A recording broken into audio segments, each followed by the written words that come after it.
¿Crees en las coincidencias? Parece una pregunta extraña, ¿no? Yo tampoco lo he considerado mucho hasta ahora. Hay varias cosas que debo explicar. Ayer se cumplió 1 año desde que mi hija desapareció.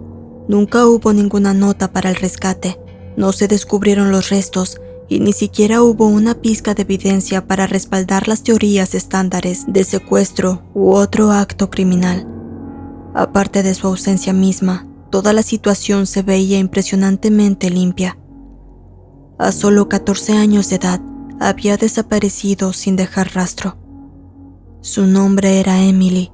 Es una bendición agria, una que acarrea un costo enorme para todos nosotros. Cuando Emily desapareció, nos dejó a todos en un estado de ansiedad perpetua. Cada llamada telefónica era una aguja presionada contra nuestra piel, y cada reportaje que se transmitía sobre esa pobre chica que permanecía desaparecida y se presumía muerta, se sentía como sofocar nuestras gargantas con agua hirviendo. El no saber, esa es la tortura real. Hasta ayer en verdad lo creía. Hasta ayer, cuando recibí un correo de un remitente que no conocía. Un correo que declaraba contener la verdad de lo que le pasó a Emily aquel terrible día. Lo siguiente es el contenido del correo. Asunto: una disculpa por lo que he hecho. Hola, señor Stanfield. No le diré mi nombre. Eso no es importante aún. Lo que importa es lo que hice y lo mucho que me arrepiento por haberlo hecho. Seré breve y honesto. Emily está muerta. Yo la maté. Me encantaría decirle que fue rápido y piadoso, pero no fue ninguno. Murió lenta y terriblemente. Imagino que mi gozo inicial del suceso no servirá como ningún tipo de consuelo. Amé a Emily por mucho tiempo de una manera a la que podríamos referirnos como inapropiada. La parte más difícil era saber que ella nunca podría corresponderme, al menos no de la misma forma en la que yo lo hacía, aunque no por falta de intentarlo. Había hecho insinuaciones antes, muy sencillas, en verdad, pero ella nunca fue muy receptiva ante mi afecto. Sentía asco hacia mí y eso me hacía sentir pequeño y enojado. Aunque puedo estar agradecido por el hecho de que nunca le contó nada a usted, supongo que habría sido poderosamente embarazoso para ella si ustedes lo sabían. Iba caminando hacia la escuela cuando al fin tomé la oportunidad para hacer mi jugada. Había seleccionado de antemano una cabaña malgastada en el bosque. Preparé unos grilletes e incluso encendí unas cuantas velas para efectos románticos, aunque admito que más para mí que para ella. Emily estaba ansiosa al comienzo, pero logré convencerla a que visitara la pequeña cabaña conmigo. Detrás de nosotros, la puerta ya había sido cerrada con seguro antes de que ella viera la pistola que yo sostenía, pero cuando lo hizo, se portó bien y no gritó. Debo decir que estaba un poco decepcionado por eso. Usé un martillo, un cuchillo, un par de pinzas y un taladro mecánico. Fue más desordenado de lo que esperaba. Tanta sangre y tanto de lo demás. En total, pasaron horas hasta que al fin murió, lo cual admiro, pues nunca me dejó divertirme. Emily fue una chica fuerte. Debería estar orgullosa de ella, señor Stanfield. Fui un soñador que cometió un terrible pero terrible error, uno que le costó la vida a una joven prometedora. Si había un plan mayor del que todos somos parte, podía sentir que lo que yo había hecho fue un desvío de la ley natural. Es por eso que he decidido hacerlo más cortés e informarle que tomaré otra vida, la mía, justo en el aniversario de Emily. Lo único que podré llegar a ser es un peligro para las personas que me rodean, una bomba de tiempo destinada a estallar y herir a otro inocente. Lo único altruista para una persona en mi posición es removerse a sí misma del problema. Lo siento por lo que le hice a Emily. No espero que me perdone, ni tampoco creo que lo merecería. Solo espero que esto le dé algún tipo de cierre y que le permita seguir adelante. Mis más sinceras disculpas. Tras leer el correo, lloré por horas. Esta reacción violenta no fue porque hubiese sido contactada por el asesino de mi hija, sino porque sentía que alguien le estaba jugando a mi familia una broma horrorosa, luego de todo por lo que habíamos pasado, y en el aniversario de la desaparición de Emily, para colmo. No se lo mostré a mi esposo o a mi hijo, cargué con la cruz por mi propia cuenta y vestí un rostro valiente para ellos.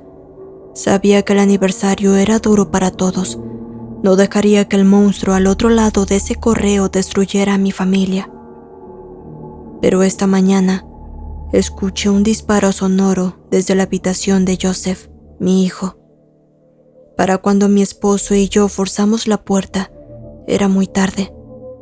De alguna forma, había conseguido un arma y se disparó en la frente. Así que, con esto en mente, te lo preguntaré de nuevo. ¿Crees en las coincidencias?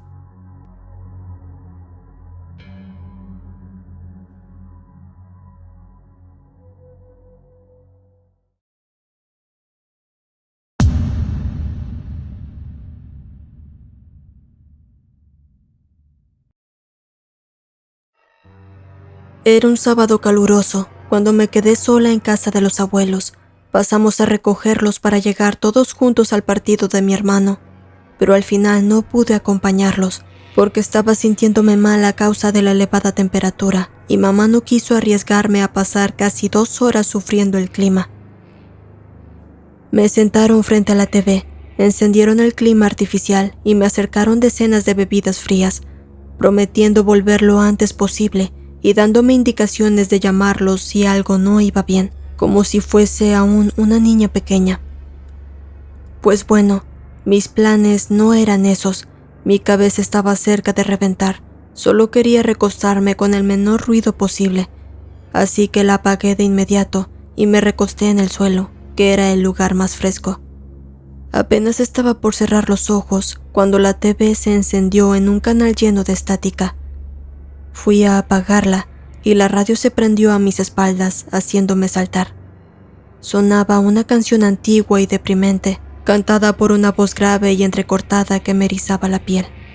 Pero tuve que soportar un poco más aquel tormento, pues el ruido de un portazo me puso en alerta. Sabía que no era alguien de mi familia, ya que no se acostumbraba a entrar por ahí. Además, se suponía que yo estaba sola en la casa.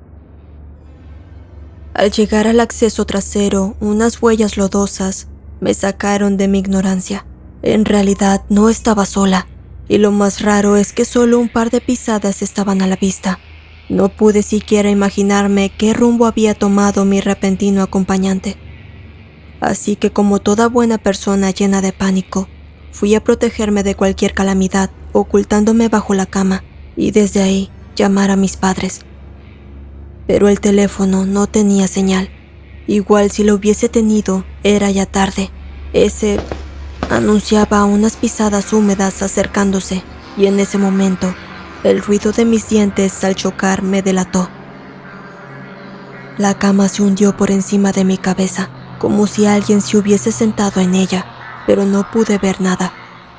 Sin embargo, supe que estaba ahí, porque escuchaba su respiración agitada.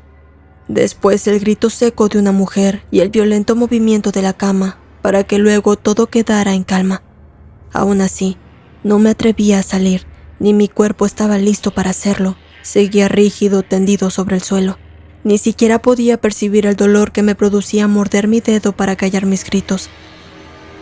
Reaccioné solamente cuando sentí la humedad en mi pecho y tuve miedo de haberme desangrado. Aunque tenía un poco de rojo sobre mi mano, aquel líquido viscoso no me pertenecía solo a mí, sino que escurría a través del colchón. Ese fue el punto máximo que pude soportar. Perdí la conciencia. Al despertar, toda mi familia me rodeaba. Habían atendido la herida de mi dedo y me hacían miles de preguntas. Confesar la verdad solo provocó que me enviaran al psiquiatra. Me etiquetaron como persona peligrosa, esquizofrénica, capaz de herirme a mí misma. Estuve encerrada por 2 años hasta que descubrieron la terrible historia. Mi difunto tío había asesinado ahí a más de una jovencita, y la escena se repetía una y otra vez para tortura de mis abuelos, quienes lo callaron todo por amor a su hijo. pero que tuvieron que pagar la condena que él no pagó.